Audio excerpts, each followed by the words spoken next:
Capítulo 4. Los sueños infantiles. Creo advertir que he avanzado quizás con excesiva rapidez en mi exposición y que, por tanto, convendrá que retrocedamos un poco. Antes de emprender nuestro último intento de vencer por medio de la técnica de interpretación las dificultades producidas por la deformación onírica, nos dijimos que lo mejor sería eludir tales dificultades no sometiendo por lo pronto a interpretación más que aquellos sueños en los cuales, suponiendo que existan, la deformación es muy pequeña o falta en absoluto. Claro es que, obrando de este modo, seguimos una dirección opuesta a la del desarrollo de nuestros conocimientos en estas materias, pues en realidad solo después de una consecuente aplicación de la técnica interpretativa a los sueños deformados y de un análisis completo de los mismos fue cuando llegamos a darnos cuenta de la existencia de sueños no deformados. Este género de sueños podemos observarlo en los niños. Los sueños infantiles son breves, claros, coherentes, fácilmente inteligibles e inequívocos, y sin embargo son sueños. Más, no creáis que todos ellos presentan estas características, pues la deformación onírica aparece muy pronto y conocemos sueños de niños de 5 a 8 años que presentan ya todos los caracteres de los más tardíos. Sin embargo, limitando nuestras observaciones a la edad comprendida entre los comienzos de la actividad psíquica y el cuarto y quinto año, hallamos toda una serie de sueños que presentan un carácter que pudiéramos llamar infantil. Estos sueños de tipo infantil siguen presentándose aisladamente en niños de mayor edad y aún algunas veces y bajo determinadas circunstancias en personas adultas. Del análisis de estos sueños infantiles podemos deducir fácilmente, con gran seguridad, conclusiones, a nuestro juicio, decisivas y de una validez general sobre la naturaleza del fenómeno onírico. 1. Para comprender estos sueños no hay necesidad de análisis ni de técnica interpretativa. Por tanto, no sometemos a interrogatorio ninguno al infantil sujeto, pero en cambio habremos de añadir al relato que de su sueño nos hace algunos datos históricos, pues existe siempre algún suceso acaecido en el día anterior al sueño que nos proporciona la explicación del mismo, mostrándolo como una reacción del estado de reposo a dicho suceso en la vida despierta. Citemos algunos ejemplos en los que apoyaremos luego nuestras ulteriores conclusiones. A. Un niño de 22 meses es encargado de ofrecer a un tío suyo un cestillo de cerezas. Naturalmente lo hace muy a disgusto, a pesar de las promesas de que podrá probar en recompensa la fruta ofrecida. Al día siguiente sueña con haberse comido todas las cerezas. B. Una niña de 3 años y 3 meses había hecho durante el día su primera travesía por el lago, que debió parecerle corta, pues rompió en llanto cuando le hicieron desembarcar. A la mañana siguiente relató que por la noche había navegado sobre el lago, esto es, que había continuado su interrumpido paseo, y podemos añadir por nuestra cuenta sin que esta vez viniese nadie a acortar la duración de su placer. C. Un niño de 5 años y 3 meses tomó parte en una excursión a pie a Schenthal, cerca de Hallstatt. Había oído decir que en Hallstatt se hallaba al pie de la Dachstein y esta montaña parecía interesarle mucho. Desde su residencia en Aussee se veía muy bien la Dachstein y podía distinguirse, con ayuda del telescopio, la Simonihut, cabaña emplazada en su cima. El niño había mirado varias veces por el telescopio, pero no sabemos con qué resultado. La excursión comenzó alegremente, mostrando el niño gran entusiasmo y aguda curiosidad. Cada vez que aparecía a su vista una nueva montaña preguntaba si era la Dachstein. Pero a medida que fue recibiendo respuestas negativas se fue desanimando y terminó por enmudecer y rehusar tomar parte en una pequeña ascensión que los demás hicieron para ver una cascada. Sus acompañantes le creyeron fatigado, pero al día siguiente contó, lleno de alegría, haber soñado que subían a la Simonihut. Así, pues, lo que de la excursión le ilusionaba era visitar dicho punto. Por todo detalle dio, el de que había oído decir que para llegar a la cabaña conocida con el nombre indicado hay que subir escaleras durante 6 horas. Estos 3 sueños bastan para proporcionarnos todas las informaciones que pudiésemos desear. Segunda, observamos que estos sueños infantiles no se hallan desprovistos de sentido y que son actos psíquicos inteligibles y completos, recordando ahora la opinión que los médicos sustentan sobre los sueños y sobre todo su comparación con los sonidos que los dedos de un prófano en música arrancan al piano al recorrer al azar su teclado. Advertiréis la evidente contradicción que existe entre tales opiniones y los caracteres de los sueños infantiles. Pero sería también harto singular que el niño pudiese realizar durante el estado de reposo actos psíquicos completos y, en cambio, el adulto tuviese que limitarse, en iguales condiciones, a meras reacciones convulsiformes, tanto más cuanto que el reposo del niño es mucho más completo y profundo.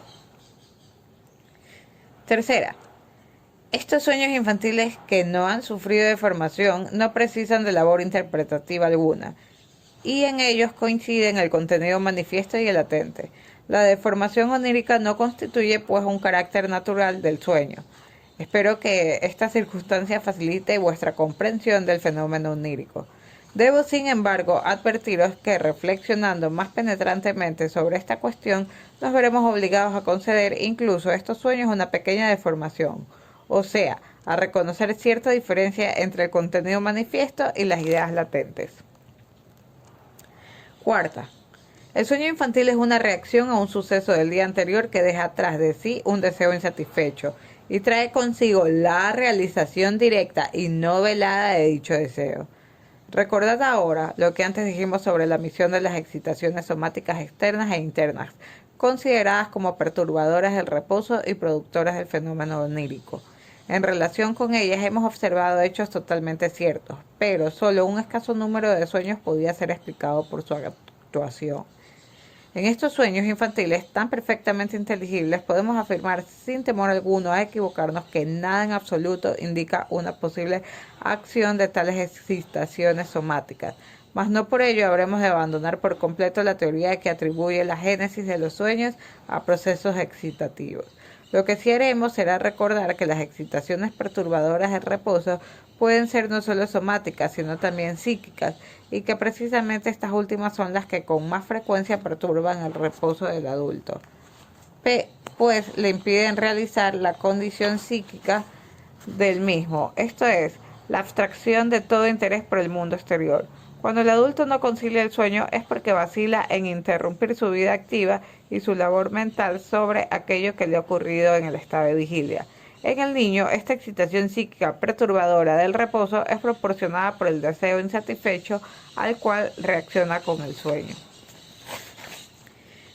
Quinto, partiendo de esta observación, llegamos por el camino más corto a determinadas conclusiones sobre la función del sueño. Como reacción a la excitación psíquica, debe el sueño tener la función de alejar tal excitación con el fin de que el reposo pueda continuar. Ignoramos aún por qué medio dinámico realiza el sueño esta función, pero podemos decir desde ahora que, lejos de ser, como suele considerársele, un perturbador de reposo, es un fiel guardián del mismo, defendiéndolo contra todo aquello que puede perturbarlo. Cuando creemos que sin el sueño hubiésemos dormido mejor, nos equivocamos profundamente, pues en realidad sin el auxilio del sueño no hubiéramos dormido en absoluto, y es a él a quien debemos el reposo de que hemos gozado. Claro es que no ha podido evitar ocasionarnos determinadas perturbaciones, pero hemos de tener en cuenta que también el más fiel y discreto de los vigilantes nocturnos habrá de verse obligado a producir algún ruido al perseguir a aquellos que con sus escándalos hubieran perturbado nuestro descanso en un grado mucho mayor. Sexta, la circunstancia de ser el deseo, el estímulo del sueño y su realización, el contenido del mismo, constituye uno de los caracteres fundamentales del fenómeno onírico. Otro carácter no menos constante consiste en que el sueño no expresa simplemente un pensamiento optativo, sino que muestra el deseo realizándose en forma de un suceso psíquico alucinatorio. El deseo estimulador de uno de los sueños antes expuestos puede encerrarse en la frase «yo quisiera navegar por el lago», Y en cambio, el contenido de dicho sueño podría traducirse en esta otra: yo navego por el lago. Persiste pues hasta en estos sencillos sueños infantiles una diferencia entre el sueño latente y el manifiesto, o sea, una deformación del pensamiento latente del sueño constituida por la transformación del pensamiento en el suceso vivido. En la interpretación del sueño precisa ante todo deshacer la labor de esta transformación. Si demostramos que este es un carácter general del fenómeno onírico, el fragmento de sueño citado anteriormente, veo a mi hermano encerrado en un baúl, no deberá ya traducirse por mi hermano restringe sus gastos, sino por yo quisiera que mi hermano restringiese, etc. De los dos caracteres generales del sueño que acabamos de hacer resaltar, el segundo tiene más probabilidades de ser aceptado sin oposición. En cambio, solo después de investigaciones más amplias y minuciosas podremos demostrar que el estímulo del sueño habrá de ser siempre un deseo y no una preocupación, un proyecto o un reproche. Pero esto no influye para nada en el otro de los caracteres fijados, o sea, el de que el sueño, en lugar de reproducir pura y simplemente la excitación, la suprime, la aleja y la agota por una especie de asimilación vital. Séptimo, partiendo de estos dos caracteres del sueño, podemos continuar la comparación del mismo con la función fallida. En esta última distinguimos una tendencia perturbadora y otra perturbada, siendo el acto fallido mismo una transacción entre tales dos tendencias. Idéntico esquema podemos establecer para el sueño. En este, la tendencia perturbadora no puede ser otra que la tendencia a dormir. En cambio, la perturbación queda reemplazada por la excitación psíquica, o sea, puesto que hasta ahora no conocemos otra excitación de este género capaz de perturbar el reposo por el deseo que exige ser satisfecho. Así, pues, también el sueño sería en estos casos el resultado de una transacción. Sin dejar de dormir, satisfacemos un deseo y satisfaciéndolo podemos continuar durmiendo. Ambas instancias quedan pues en parte satisfechas y en parte contrariadas. 8. Recordad ahora la esperanza que concebimos anteriormente de poder utilizar como vía de acceso a la inteligencia de los problemas oníricos. El hecho de que ciertos productos muy transparentes de la imaginación han recibido el nombre de sueños diurnos o despiertos. En efecto, estos sueños diurnos no son otra cosa que el cumplimiento de deseos ambiciosos y eróticos que no son bien conocidos. Pero estas realizaciones de deseos, aunque vivamente representadas en nuestra fantasía, no toman jamás la forma de sucesos alucinatorios. Resulta pues que, de los dos caracteres del fenómeno onírico antes indicado, solo el que no había llegado aún a demostrar evidentemente es el que aparece en estos sueños diurnos, mientras que el otro desaparece en absoluto, mostrándose así dependiente por completo del estado de reposo e irrealizable en la vida despierta. De estas observaciones tenemos que deducir que el lenguaje corriente parece haber sospechado que el principal carácter de los sueños consiste en la realización de los deseos. Digamos de pasada que si los sucesos vividos en el sueño no constituyen sino un género especial de ideación, hecho posible por las condiciones del estado de reposo, esto es, un ensoñar o fantasear nocturno. Comprendemos que el proceso de la formación onírica tenga por efecto el de suprimir la excitación nocturna y satisfacer el deseo, pues también el soñar despierto implica la satisfacción de deseos y obedece exclusivamente a esta causa.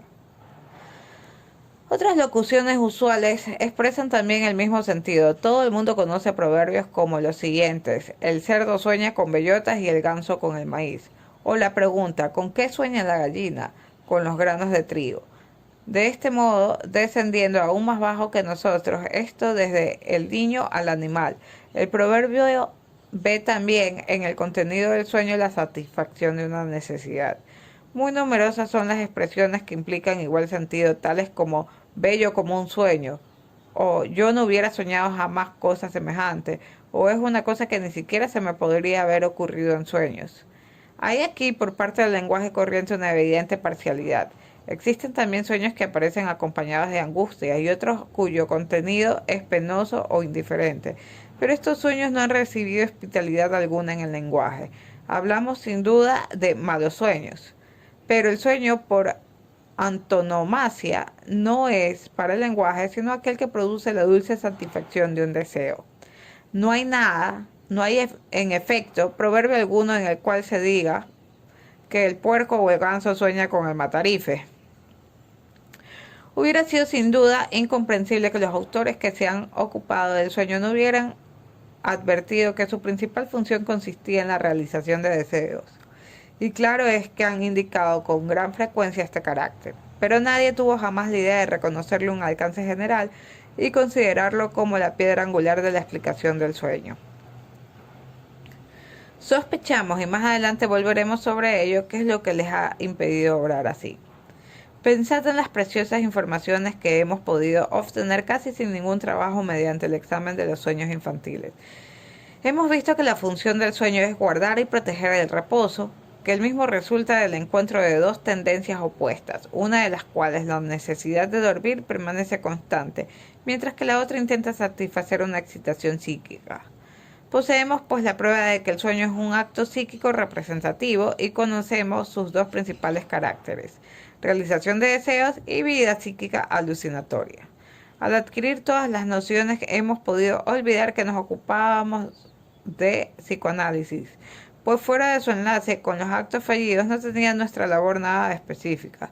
Cualquier psicólogo, aún ignorando totalmente las premisas del psicoanálisis, hubiera podido dar esta explicación de los sueños infantiles. ¿Por qué? Pues ninguno lo ha hecho así. Si no existieran más sueños que los infantiles, el problema quedaría resuelto y nuestra investigación terminada sin que hubiéramos tenido necesidad de interrogar al soñador, ni tampoco de hacer intervenir lo inconsciente y recurrir a la libre asociación. Mas nuestra labor ha de ser proseguida. Hemos comprobado ya repetidas veces que ciertos caracteres a los cuales habíamos comenzado por atribuir un alcance general no pertenecían en realidad más que a cierta categoría y a cierto número de sueños. Trátese, pues, de saber si los caracteres generales que nos ofrecen los sueños infantiles son más estables y si pertenecen igualmente a los sueños menos transparentes, cuyo contenido manifiesto no presenta relación ninguna con la supervivencia de un deseo diurno.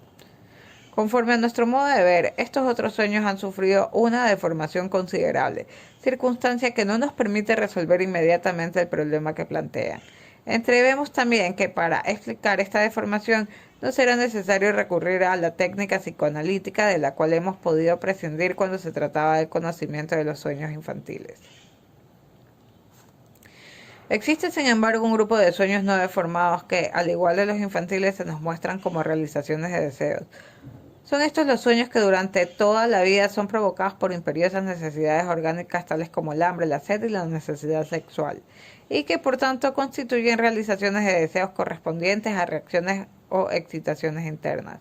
Un caso de este género es el de una niña de 19 meses que tuvo un sueño compuesto por una lista de platos a la cual añadió a ella su nombre: Ana F., fresas, frambuesas, tortilla, papa. Este sueño es una reacción a la dieta que la niña había sido sometida durante el día, a consecuencia de una indigestión atribuida al abuso de las fresas y frambuesas. Del mismo modo, la abuela de esta niña, cuya edad añadida a la de su nieta daba un total de 70 años, habiéndose visto obligada, a consecuencia de perturbaciones orgánicas ocasionadas por un riñón flotante, a abstenerse de alimentación durante un día entero. Soñó a la noche siguiente que se hallaba invitada a comer en casa de unos amigos y que le ofrecían un suculento almuerzo. Las observaciones efectuadas en prisioneros privados de alimentos o en personas que en el curso de viajes o expediciones se han encontrado sometidas a duras privaciones muestran que en estas circunstancias todos los sueños tienen por objeto la satisfacción de necesidades que no pueden ser satisfechas en la realidad. En su libro Antarctic, Otto Nordenskiöld habla así de la tripulación que había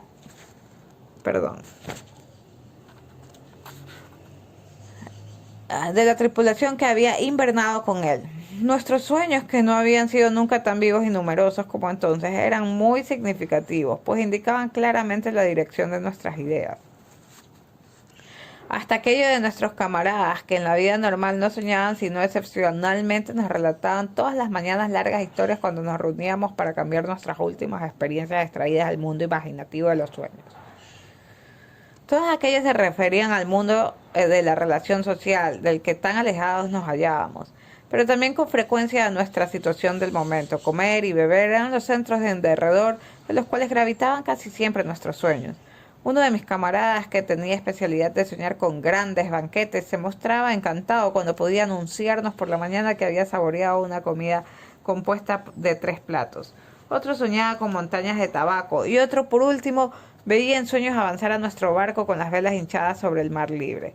Uno de estos sueños merece mención especial.